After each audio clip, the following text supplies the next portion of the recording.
everybody. Thank you very much for coming. Welcome to the second of our talks at Mortimer House. I'm Simon Crompton from Permanent Style, and my guest this evening is Ethan Newton from Bryceland. Ethan is someone that I've admired for a long time, both for his style, but also I think for the authenticity that he's brought to Bryceland over the years. And we're going to talk a little bit about the new shop they're opening in London, how the brand has evolved and kind of the time leading up to that, and then how he sees things going forward as well. We're probably going to talk for about 35, 40 minutes, so there'll be plenty of time for questions at the end. When we do that, there'll be a mic that's kind of passed round. If you wouldn't mind just waiting for that to come so we make sure we get the audio for the film afterwards, that'd be great. And then afterwards there'll be more drinks outside. If anyone wants to ask about the selection of Bryceland's products, which showing how they've aged from new to old, then Ethan will be around to do that as well. Thank you very much. Okay, with London on the horizon, maybe let's look a little bit back to start with. How do you think Bryceland's has evolved in the past 6.5 years? I think fundamentally, we're a very different brand to what we were when we started. The original concept Kenji and I worked out was essentially just a little made-to-measure store where we did custom tailoring, shoes, and a selection of accessories.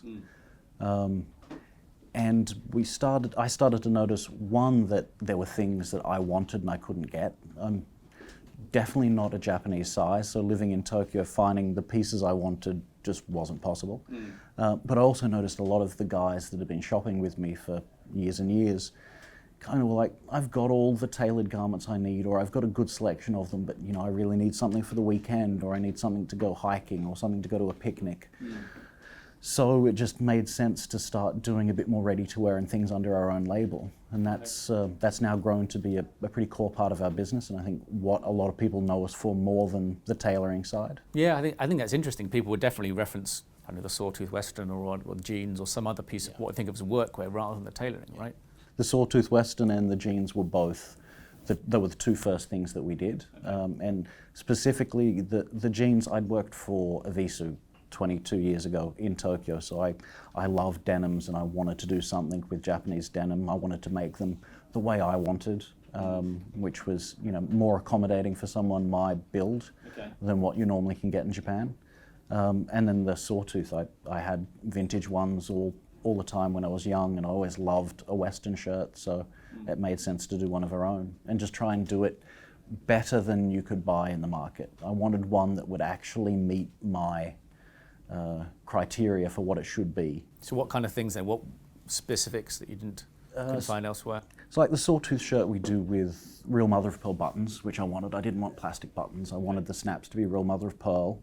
And then little things that probably a lot of people won't notice as much, like we changed the stitch pitch on everything after the first season to tighten it all up and make it feel as close to the really rough and ready vintage pieces that you could beat the hell out of. So a vintage piece would have had tighter stitching to make it more durable, and the modern ones just didn't bother? Some of the ones that I've had, I've noticed a lot of stuff in the 50s and 60s had pretty close stitch pitch, and then you get into the 70s and it widens out and the cloth gets a little bit lighter, so I wanted that 50s feel with the stitch, and the shape of the collar and the fabric we use and things like that. It's interesting because I think a lot of people would, although a lot of permanent style would just love to get into those kind of details, I think actually a lot of the time they would just trust you for those kind of things. They wouldn't even, I feel like a tailor, you'd start picking apart aspects of the style or the buttonholes or whatever else, but I think for workwear they just trust that whatever you're doing is kind of the highest quality. I think that's the best way. In general, if you're working with someone who's passionate about something and puts a lot of thought into it, let them do what they do. And we're working with an artist here in London who's a really talented artist, and he's doing a picture for our store. And he spoke to us today about some changes, and I was like, you're the artist. I mean, you decide. I trust you as the artist to make it right. And I'm not going to try and get in the way of that. If it looks cool and if I like it, then that's good enough. I feel that's always been the way you've worked with some of the small brands as well that you've had, because you obviously have your own lines, but then you also have lots of people who do the tailoring or do shoes with you, and then people have done trunk shows in the store as well. And you've always felt like, I guess, a mentor to some of them as well, or certainly helping out. A lot of people have said that was just amazing how he's helped out with developing what I do or giving advice kind of all the time. I guess the question is that how does that relate to the other part of you? Do you find them both sort of equally satisfying, or? I do. I would say that there is nothing holistic about the way I'm helping some of the makers we work with. There's nothing that intentional about it. No, I just want things a certain way. Yeah. So I'm like, make it this way for me, please, and that's what's going to make me happy. Like, these are from one of my closest friends in the world, Salvatore Ambrosi, and getting him to do a high-waisted trouser took me 5 years, I think, of constant, no, higher, man, come on, a little higher. So it's a process of getting where we want it to be, and that's purely selfish because I want my things to be a certain way. Yeah. Okay. So that ties in with the ready-to-wear as well in the same way. Exactly. And going back to the point about kind of evolving over time, I think it's fascinating that you would say it's changed so fundamentally. I think most customers and people looking at it from the outside would see like a very clear through line all the way kind of through. I mean, is that purely, do you think, because it's all the things that you've wanted to wear at that time? And if it is there a point where you'd actually almost run out of things you want to wear? Well, I think it's partly because I've done this for such a long time and I've been informing myself on what I believe and what I want in the industry for 20-something years now. And Bryceland's is the last 6.5, so it's kind of this is the culmination of what I've been working towards. This is my life's work. This is what I set out to do and do well. So every small change I make feels fundamental and perhaps to the outside seems very minor. What kind of changes? Changing tact in what we do in terms of product. So going from purely made to measure to doing a lot more ready to wear, or experimenting with things like what Ben's wearing, the anorak, stuff that's maybe a little bit more technical, a little bit more relevant in the modern world. I hear you cycle to the shop in that when it's raining or snowing, which you couldn't do in most of the things that you have, right? So. Yeah, not so much. Although most of my jackets are tweed, so it works. But and a fundamental practical piece for me. I cycle around Tokyo all the time, and I need a big pocket to put my cigarettes and my phone in, and I need something waterproof. So.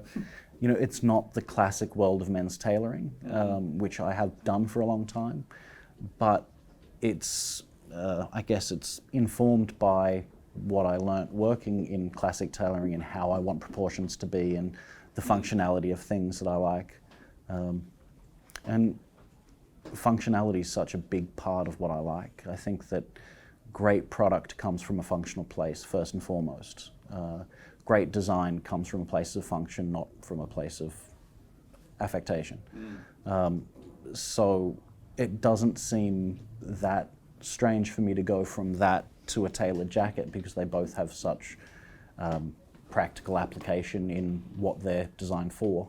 Okay. And how about things like the overalls, for example?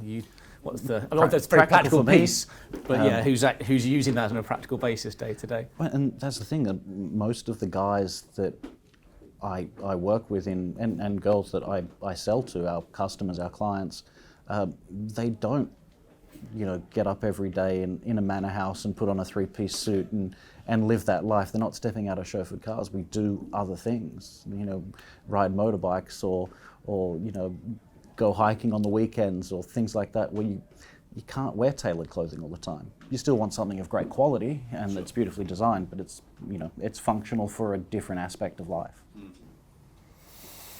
And when we're talking about like other pieces of clothing, like technical things, is there any influence there of fashions or other things that you're seeing more people wearing or more brands doing? I assume you'd say you wouldn't normally follow that kind of thing, but it must be subconscious. You just see things around. I think yes. I try not to. I don't really pay a lot of attention to other brands, and intentionally I try and avoid it, just because I want to have a clear line through what I'm trying to achieve rather than being influenced. But you can't help it. You get influenced, and there's brands out there that I see and I'm jealous of, and I'm like, oh, that's so cool. I wish I was doing that. So it does influence a little, but I try not to. But it's also, I know that, we don't all dress like old men like me. People want to wear technical sneakers and other things like that. There are customers that want to be plugged in a little bit to the fashion side, so evolving product that works on that level too is important. Something that's as streetwear as it is authentic, tailored, or vintage replicas. So do you look at other brands that perhaps we wouldn't think of or associate with classic menswear? What kind of things would you look at for influence that might be a bit different? There's a few little brands I've seen around that do like highly technical, very avant-garde type stuff. I'm not going to name drop any of them, but there's a few guys out there doing really cool stuff. But for me, I mostly want to make product, and I want to make great product. And after many years in the industry, I've noticed that there is a real shift now that a lot of brands are not in the business of product, they're in the business of marketing. And I don't want to be that brand. I don't like that aspect of things. I want to create real product. I mean, I collect old 50s LL Bean catalogs, and it's like, this is pure functional product with all the style and fashion elements of it coming after the fact. They become stylish by the association to the people that wore them rather than being designed as stylish or marketed as stylish. I think there's an honesty in making great product as well as you can and making it to be as timeless and durable as you can, rather than saying, this season we do this and this season we do that, and you have to constantly chase the cycle. It's not who we are.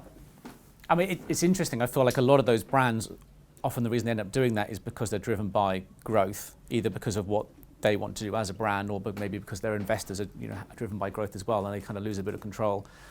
I mean, you have grown as well, a lot more slowly. Yes. But do you think, has that physical growth kind of changed aspects of kind of what you do as well, with meeting different markets? Definitely. Yeah. I mean, coming into the British market and just spending time here, seeing the way that people dress and what's needed, because I've never lived in Europe before, so you dress in a different way. What kind of things are you spotting then, or being influenced by? There's a lot more layering here.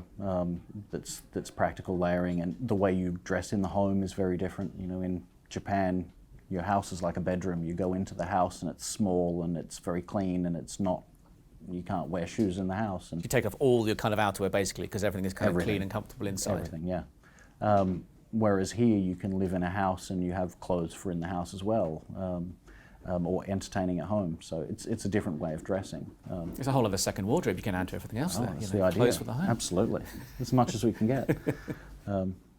So yeah, it's evolving to fit this market and to fit the other markets we've been in. And I think starting in Japan, I was quite contrarian. I wanted to make things that were contrary to the market because so much of what was in the market annoyed me. In Japan, for Japanese customers? Yeah. I saw a lot of things that I loved the product, and I hated the fit. Okay. And it's like, I'm not a skinny guy. I can't wear things that are made for the very slim.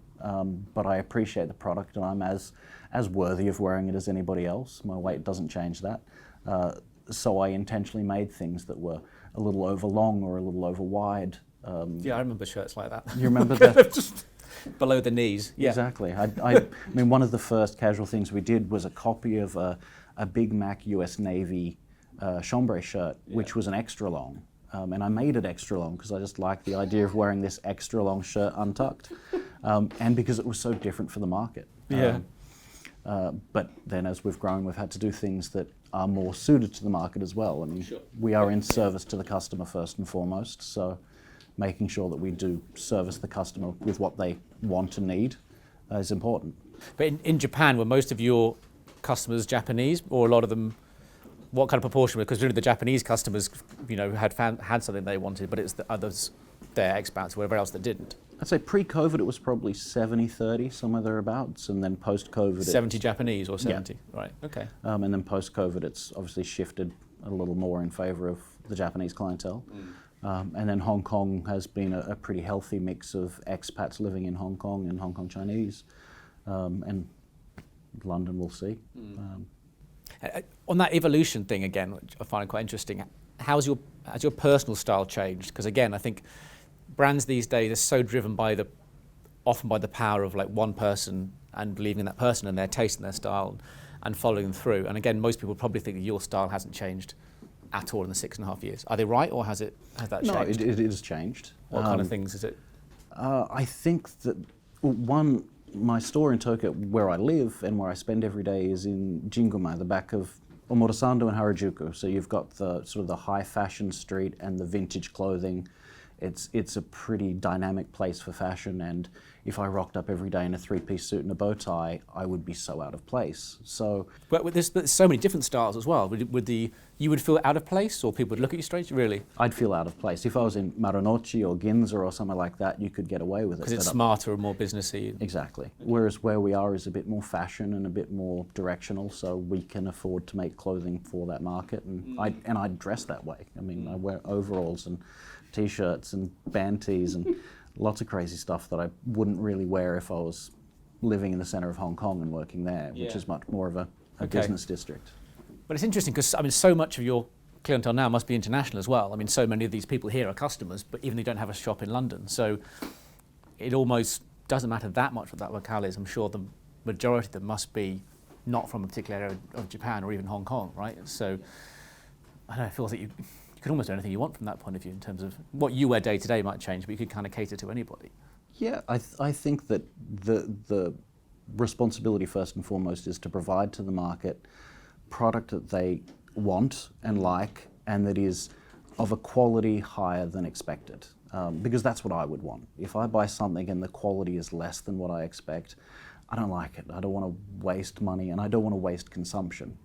I think consumption is something that it's almost our responsibility to try and be a bit more sparing with. Don't consume quite as much. Be a little bit more thoughtful in the way that we buy, so that less is made and less waste is produced. I remember you saying once that the greatest compliment would be finding your own clothes as vintage somewhere down the line in a vintage store, right? When that which makes complete sense. You want something that's going to last that well and look so good after that time that actually becomes something which is sought after. And on the inverse, the greatest heartache would be to see a pile of my denims in a discount store for 99p a pair. That would break my heart. Because we really try and make things that are great quality, and not the sort of quality that when it's on the shelf it looks like luxury. It's not gold-plated thread and sterling silver buttons, but the sort of quality that the garment becomes integral to your life and you don't want to let it go and it ages with you. Yeah. I mean, that's why we have these garments on display, is to show they're nice when they're new, but that's not what they are. The point is 3 years later when your kid's thrown up on it, or you've fallen off your bike on it, or it's got this tear and this break, and that's when they really become a great garment. Yes, it's interesting. I get so many questions, I guess from readers who are used to reading about a lot of fairly fine tailoring, about, well, what do I wear at the weekend? What do I wear with the kids? And, often, I guess their lifestyles have changed. They're at home more maybe post-COVID, and they want something which is very robust. But I think even then, the idea of spending for a lot of people, a lot of money on that kind of clothing seems strange because they feel they should take better care of it. And I guess in some ways they should do it, then they have to wash it better and everything else. But it is about beating it up, and I think people find it hard to get into that mindset somehow. Yeah, I think that there is a genre of customer that really gets that. The guys who have been into vintage denims and leathers and things like that really know the quality in a garment's only apparent after it's been given a beating. But then there's customers who are strictly on the tailored world and want everything to look like it's never touched the ground. And I think that it's a healthy place to be between the two.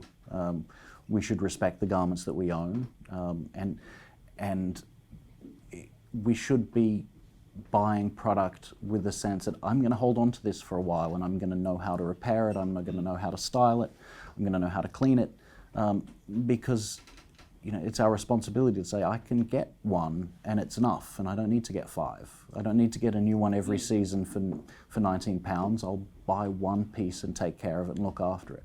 I think there's quality in that. There's quality in ourselves in making that decision. Have you ever considered doing like some brands do, a kind of pre-owned system where people could return things that they've maybe grown out of or just don't use anymore, to try and give it that extended life? Potentially. It's a hard thing to do, but I haven't really considered it.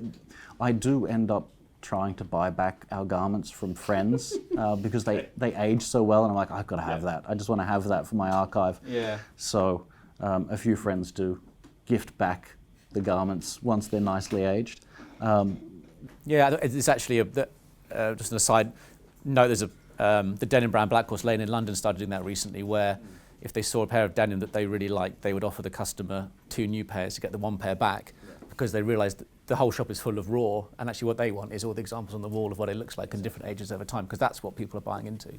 Yeah, and that's what you're buying actually. You're not buying the box fresh on the shelf product. That's just set dressing. It's actually going to look like what you do to it. And you know, the more honestly you wear it, the more honestly it ages, and the better it looks, really. So yeah, I would hope that our customers don't want to sell their products on. Yeah, it's not a good sign if they're very. Of course, yeah. Don't tell me if you want to sell it. Sell somewhere else. Do you have any customers who have like taken up manual labour just so they can kind of wear their things in more, or taken up? I don't know. I would be worried if that was the case. I don't know. And we're talking before about your personal style. How has that evolved? Can you give me some examples of how that's changed in those 6.5 years? I think getting more and more comfortable with just wearing things that I like. Not necessarily having to conform to an idea of this jacket is meant to be worn with that trouser, and that is traditionally how it's done. So some of the kind of classic menswear rules of things that go together. Exactly. Okay. What kind? Give me some examples of how those have... I mean, my most comfortable thing to wear is a beautifully tailored blue blazer, and this is made by a friend of mine in Tokyo, Ono Yusuke, Anglophilo, in camel hair, so it's a luxurious piece, with a pair of absolutely destroyed 1940s army chinos. And I think 10 years ago I might have been a bit hesitant to do that. It would have been a denim jacket and chinos, or flannels and a blazer, whereas now it's like, I'm old enough to just wear what I want to wear and be cranky about it. So we start the trend yourself these days. As long as you do it, it's fine. Everyone else will do the same thing. I feel like more people mixing that kind of stuff up as well. And I was wondering actually recently whether it's the sort of menswear, classic menswear trend that maybe started, I don't know, 10, 12 years ago, whenever it might have been.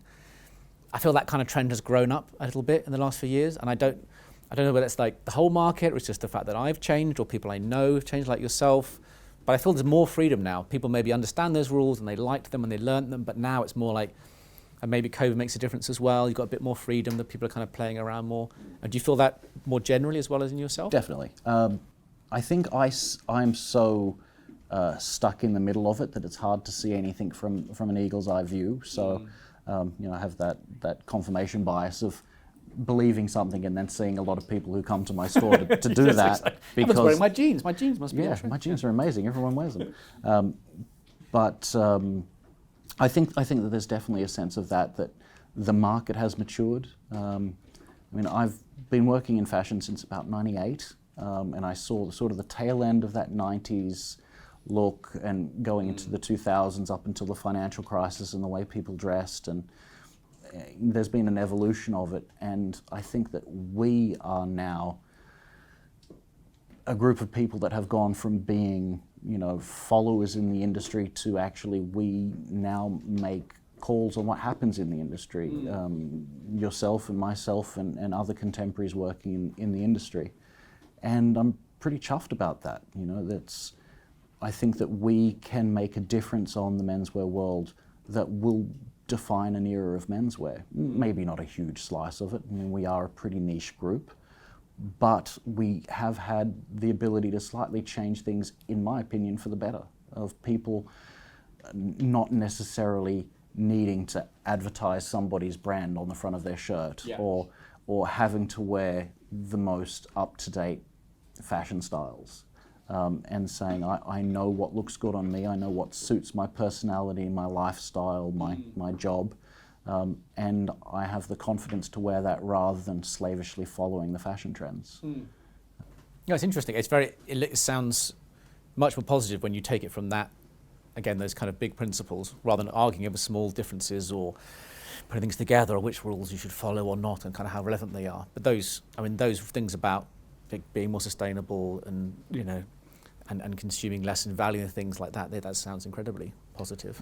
I think that we have to fight the good fight. I mean, I've been working in fashion for such a long time, and there's so much of it I don't like. And I know I'm never going to be super rich from doing this, and I'm not that fussed about it. It's not the goal. But if I am going to do this, then I want to do it with some principles towards what I believe. And it's not huge principles. I'm not trying to save the planet. I'm just trying to make sure that people who shop with us have a better appreciation of what they buy and a mind to take care of it and wear it longer. It's a small impact, but it's an impact I can help. So why not?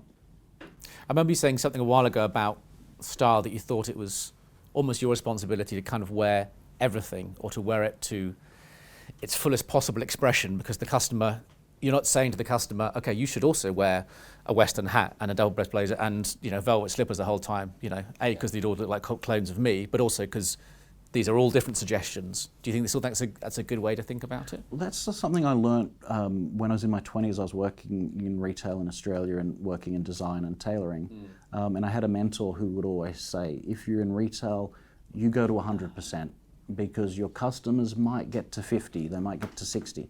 Okay. But if you start at 50%, they're only ever going to get to 25. And not 50% as in doing it well, just how many things they are wearing, or how big their style is, I guess. Or how committed they are to really embodying the clothes they wear. You know, I grew up in Australia in the 90s and 2000s in fashion. It was very much the thing that if you asked a guy what he likes to wear, he will say, oh, my girlfriend picks it for me, my wife picks it for me.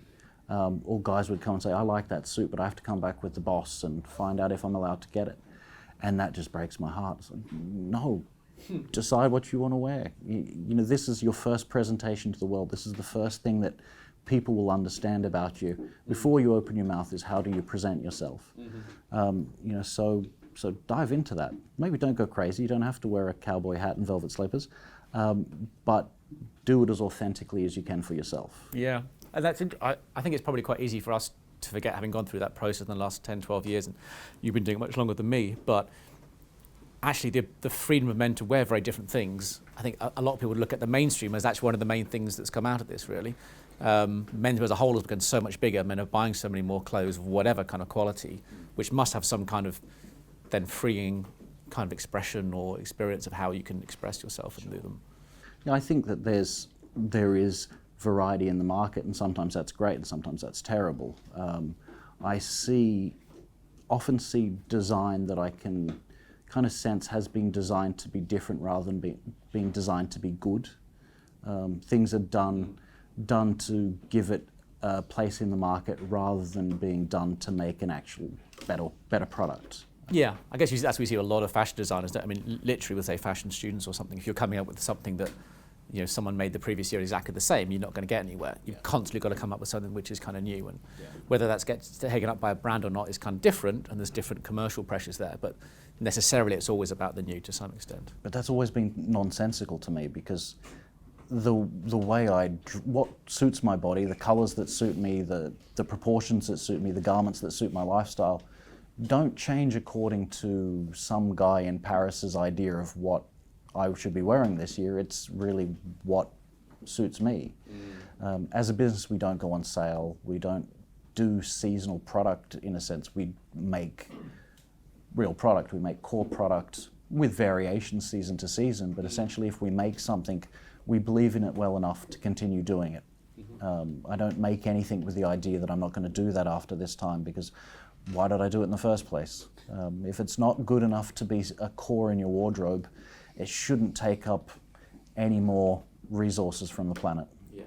We don't need any more landfill of clothes designed for the ego of the designer. Okay, let's talk a bit about like London specifically. What's the new store going to be like? Will it have exactly the same stock as the other ones? How's it going to feel? So it's on Chiltern Street in Marylebone, 48 Chiltern Street. Very exciting.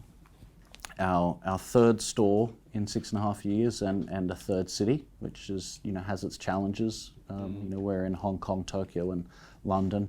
Can you look at the London customers already and go, okay, we're going to have to do a bit more of that from the single on the line? So what kind of things do you think you have to do more in London for that? I think that you could pessimistically look at it and say that there are things that are happening in the market in London that I should pander to because it would be financially advisable. I would rather think that there's stuff that's happening in the market here that I kind of dig, I like it, and I want to experience a bit of that, and I want to evolve how I dress for this market as well. What kind of things? I guess a mixture of streetwear and sportswear into clothing, stuff that's maybe a little bit more hype, a little bit more streetwear. Okay. More technical garments. And I love the idea of technical garments if I can do them in the way that I want to. And I think that there's a really good place for it here, as opposed to Hong Kong or Tokyo, which are much more sort of inner city environments where you don't necessarily need as much of that product. And then sizing, obviously, Sure. being in the Asian market, sizing has had to be a certain way, and now we're seeing that, I'm not the upper end of the scale anymore. I used to be the biggest size we could do, so anything that fit me was good enough for the rest of the customers. Whereas now we need bigger sizes and things that are more appropriate for the place and the occasion and of this city.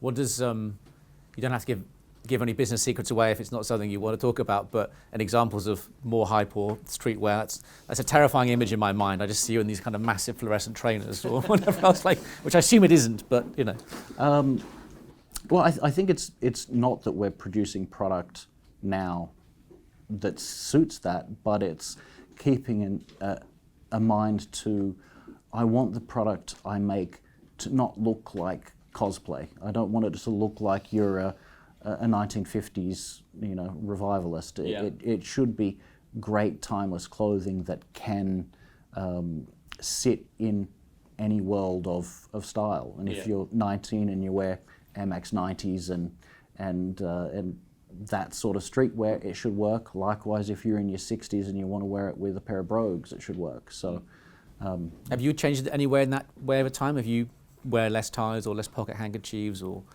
anything like that as a result? Yes, but I mean that's been an evolution for me since I was a kid. My parents said that even when I was a kid, I was particular about clothes and constantly, What did you used to wear when you were a kid? Oh, I have no idea. There's probably some very damaging photos out there that would ruin my career. I'll find those. Okay, yeah, good. But I mean, my style has evolved over the years, and in fundamental ways to my eyes, and maybe not to everyone else's. But it's the discovery of, what do I want to wear and how do I want to look? How do I want to present myself? Different stages of your life, you're feeling in different ways. So, I mean, I was married when I started the business. I'm not married anymore. So, evening clothes suddenly became a lot more interesting to me because I was going on dates in the evening. Okay.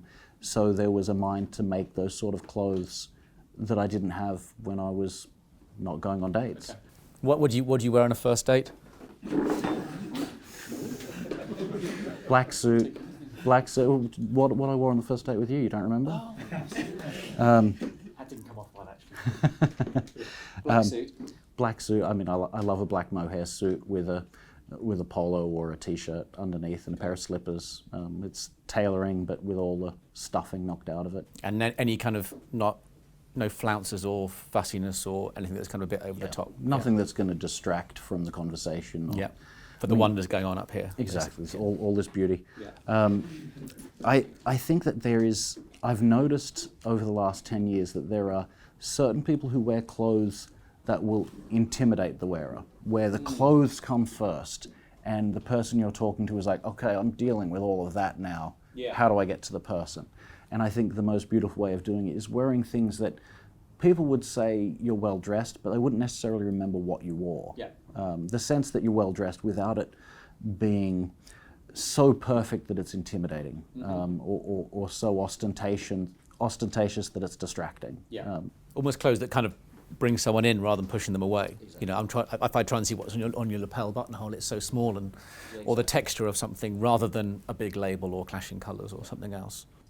I mean, that big label thing is one of my pet peeves in the industry. Is this style by association idea that you can have a garment that is absolute trollop, made like every other $5 garment, and suddenly you put the name of somebody stylish on the front, and that garment suddenly becomes stylish by association to the person. The garment hasn't changed. It's still a white T-shirt. The fact of someone's name on the front doesn't make it any better. It just makes you a walking advertisement that you don't get paid for. You pay them for, which never made sense to me. And you've recently started doing things for the first time, right? With little labels like the Smart for the first time. That's the first and only thing I've ever done with a visible label. And because it suited the garment I was aiming for, I wanted something that felt a little 70s French hiking or 60s American Pacific Northwest, so with a retro label. And those things would always had a label on, so it felt more natural to do it. Okay. And I love labels. All our labels are rayon or silk taffeta rather than polyester. We design them particularly to look like an old label, or not to look like an old label, to look like a good label. And unfortunately, good labels are mostly old labels. So the intention is not to look old, just to look good with the label. So for that garment, it makes sense, but then for most others, it wouldn't. And that's where I would decide if the garment warrants a visible label or not. And it's never there for the brand recognition. It's in service of the garment rather than the garment servicing the label. Makes sense. I think we've whittled on enough. Anyone from the audience, if you'd have some questions, mostly presumably for Ethan rather than me. We have a microphone at the back. If you wouldn't mind, when it comes round, just waiting a couple of seconds and then ask your question. I want to make sure we get the audio for each question for the film. Last time that was a bit tricky, so if you wouldn't mind, that would be great.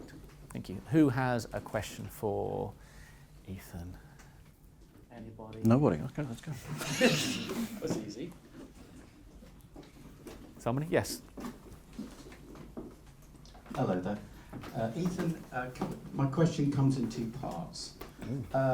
Clutches. Devotees of Clutch magazine, hunting down obscure Japanese labels, going to Clutch Cafe on Great Portland Street. In what way do you differentiate yourself apart from clutches? My second question is, there's a very chill wind blowing down the street right now, particularly in the UK. Picked up the paper on the way in, and I just saw Sunak's appointed Suella Braverman, for goodness sake, to cabinet. Shocking. Is that forcing you to rethink or putting you off the idea of setting up in London? Because we are in for tough times in the next year or two. That's an upbeat question. I would say, compared to Clutch, and all respect to them, they have a great business in a particular niche. It's not what we do. I mean, we are, at heart, a tailoring brand is where we started, and tailoring is our first love. And I think that our product is inspired by vintage garments, but informed by a love of tailoring and a love of proportion and fit. Yeah. So how would somebody see how would someone see the influence of tailoring on, like, chinos, for example? I mean, the rise height. For our denims, we do a rise height that is going to be suitable with a blazer rather than just a white T-shirt, because that's how I want it to fit, and leg openings that are going to suit a shoe, or like our chore coat that was designed to be worn potentially over a sports coat. Yeah, okay. You know, things that have a traditional eye to the pattern so that they do fit correctly, rather than all the stylistic elements of a vintage garment made fashionably tight or short or small. And presumably not always would you change a vintage garment in order to be more up to date slightly or to fit that mould. Yeah. I mean, there are designs that really can't be improved upon, and just making them with a better quality of fabric or a better variety of sizing is an option. And then there's things that the garment I love at heart, but it needs some change to make it more applicable to the modern world. Can you give an example of that? I always find that interesting. Let's go back to this anorak. Okay, you have to stand up in a second, Ben. It's very like we pay him to. Okay. So that's based on a World War II US Navy foul weather smock, which is traditionally a green waxed cotton without the pocket. I have two of them. I love them. I wear them when it's raining, but it's wax cotton. It's kind of bulky, kind of sweaty. I can't pack it in a bag very easily, and it doesn't have a pocket on the front. And I wanted in a colour that wasn't just olive green. So, you know, we make it out of a 60-40 cloth, like Sierra Designs 1960s inspired technical cloth, with a big pocket on the front so that I can actually use it, and it becomes informed by a vintage garment without being a vintage garment. So the difference to a Clutch Cafe is we're not slavishly adhering to just doing what has been done before. Yeah. There So is a those sen- Japanese brands tend to be a bit more purist, don't they? About yeah. yeah, Okay. there's a bit more of a sense of the propriety of I must wear this with that. And it's not just in Japan. There's a certain segment of the market that appreciates that, and I respect it. I mean, you do it well, it looks great. It just doesn't suit my lifestyle. And what do you think about the UK? Are we all heading for the toilet? I don't know enough about it to know, to be honest, but it's London. If it all crashes and burns in the next year, that would be a one hell of a coincidence after however many years of it being a great country.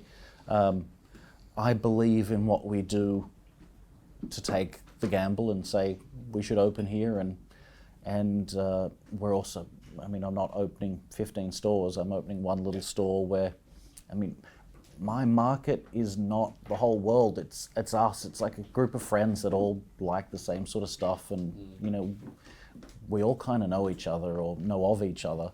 It's not like braving a completely new world.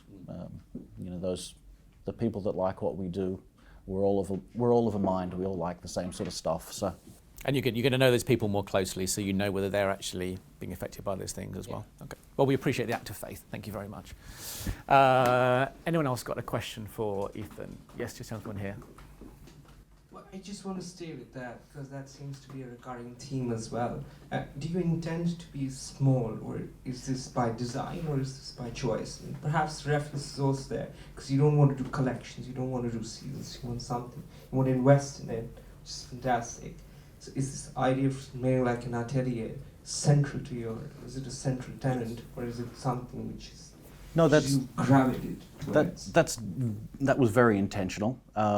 I don't want to make fashion. I want to make product. I want to make really good product. I don't want it to be seasonal. I don't want it to be made with inbuilt obsolescence. Sure. I want it to be timeless and beautiful, and I also don't want to. I don't want to try and force the market to buy more of my stuff than they want to buy. So we grow at a pace that the market allows. Was there a point where you thought you would never have a store apart from Japan, though?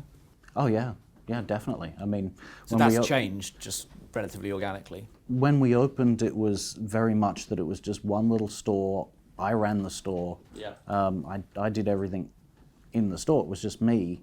And there was never really the idea that we would become a brand. We were a shop.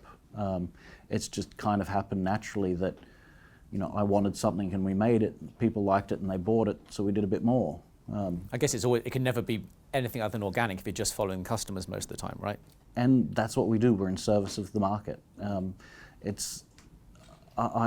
don't have the self-confidence to think that everything I design people are going to want. I need to design what people want and add my flavour to it and do it with my eye to detail, because I have been doing it a lot longer than most, and certainly a lot longer than most of my customers, so I can say, that's probably a mistake, I've been there before, but what if we do it that way? So making the product that the customers want, and doing it as well as I think I can for them. But I mean, our job is customer service first and foremost. That's who we are. Super. Any other questions?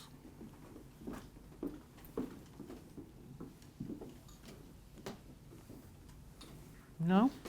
Hi, Ethan. Oh, sorry. The best stores that I've been to around the world depend hugely on having the best staff. I'm curious to know how you set about finding people for the London store. I agree with you that staffing is the most important thing in any business. And we're lucky because we're so small, our whole team is a family. There's me and Kenji, Yamada that runs our Tokyo store, Janet and Nara in Hong Kong, and Ben here in London, and then a few of our friends that are peripheral to us, and we're all like a family. So first and foremost for us, I think, in finding people for the team, it's finding people that we believe we can invest in, and not necessarily in the skill or in the drive, but in the personality, people who I want to be part of the family, who I want to do this business with all the time. We're lucky that we just happen to find great people. I don't know why, but great people seem to appear to us, and we hire them. So I almost feel these days that that's, to kind of Paul's point, it's almost a better sign of a good shop than actually the product itself. Sometimes it's hard to tell what's a good quality product or not, but if you talk to one of the staff and they clearly know their product and they clearly like their product and they like talking to you about the product, it's a huge, positive and really gives you faith in it. Whereas actually the majority of stores you go into, people can't do anything else other than look up whether there's a size and ring something up, and that's all they can do. So it's becoming a bigger difference almost when you think of those stores. Definitely, but I think that, and I've worked with retail staff for a long time. I've run retail businesses for 20-something years, so I know that a great employee is only as good as their manager or as good as the person that's leading them. And you can have the most incredible gun salesman who will not flourish in a situation, or someone like our manager in Tokyo didn't speak any English when he joined, and now speaks pretty passable English and is enthusiastic and interested, and he's an asset to who we are, and he's grown to be an asset, and we've grown him and he's grown us. There's that mutual thing where we work together every day, so we influence each other to be better at what we do or more authentic at what we do. What do you like as a manager? Are you more good cop or bad cop, or how do you How do you motivate people? I'm not going to say. You'd have to ask ask the people that I work with, and that's how I think.